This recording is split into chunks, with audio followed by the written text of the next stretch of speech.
ഇസ്രയേലിനെതിരെ Arab Islamic ഐക്യമുന്നണി നീക്കമുണ്ടാകുമോ എന്ന് ഇന്നറിയാം. ദോഹയിൽ Israel നടത്തിയ ആക്രമണത്തിന്റെ പശ്ചാത്തലത്തിൽ നടക്കുന്ന അറബ് ഇസ്ലാമിക് ഉച്ചകോടി ഇന്ന് ഖത്തറിലാണ്. ഇന്നലെ നടന്ന വിദേശകാര്യമന്ത്രിമാരുടെ യോഗത്തിൽ കടുത്ത പ്രതികരണമാണ് ഉണ്ടായത്. മാത്രമല്ല, ഇസ്രയേലിൻ്റെ പേരിൽ നടപടി വേണമെന്ന രീതിയിൽ തന്നെയുള്ള അഭിപ്രായമുണ്ടായി. വെട്ടിത്തുറന്ന് കാര്യങ്ങൾ പറയണമെന്ന് വിദേശകാര്യമന്ത്രിമാർ അഭിപ്രായപ്പെട്ടു. ഖത്തറിൽ നിന്ന് അൻവർ പാലേരി തത്സമയം ചേരുകയാണ്. Anwar, good morning. അൻവർ യമനിൽ നിന്ന് എന്ന് തിരിച്ചു വന്നു? യാത്രയിൽ കുഴപ്പമൊന്നുമില്ലായിരുന്നല്ലേ? ആ പാസ്പോർട്ടൊക്കെ തിരിച്ചു കിട്ടിയോ? Good morning S K. ഇപ്പോഴും യമനിലാണ് ഉള്ളത്. യമനിൽ നിന്ന് തിരിച്ചെത്തിയിട്ടില്ല. പക്ഷേ യമനിലാണെങ്കിലും ഖത്തറിലെ കാര്യങ്ങൾ വളരെ സസൂക്ഷ്മം നിരീക്ഷിച്ചുകൊണ്ടിരിക്കുന്നു.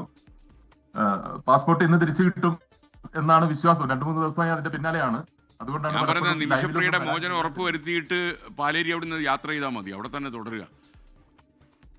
തീർച്ചയായും എസ് കെ, ഒരുപാട് കടമ്പകളുണ്ട്. നമുക്ക് നോക്കാം എന്തായാലും.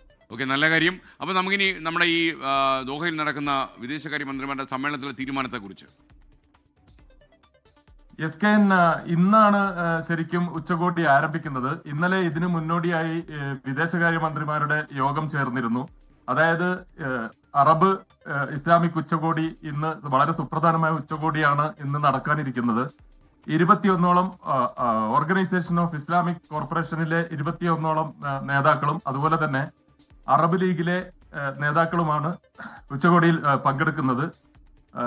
ഇതിൽ ഏറ്റവും നിർണായകമായ കാര്യം ഖത്തർ ഇക്കാര്യത്തിൽ സൈനിക നടപടി ഉൾപ്പെടെയുള്ള ചില നീക്കങ്ങൾ നടത്തുമോ എന്നൊക്കെയുള്ള ചില ചർച്ചകൾ പുറത്തു നടക്കുന്നുണ്ട്. പക്ഷേ അത്തരത്തിലുള്ളൊരു സാധ്യതകളിലേക്ക് കാര്യങ്ങൾ പോകില്ല എന്ന് തന്നെയാണ് വിലയിരുത്തുന്നത് പലരും.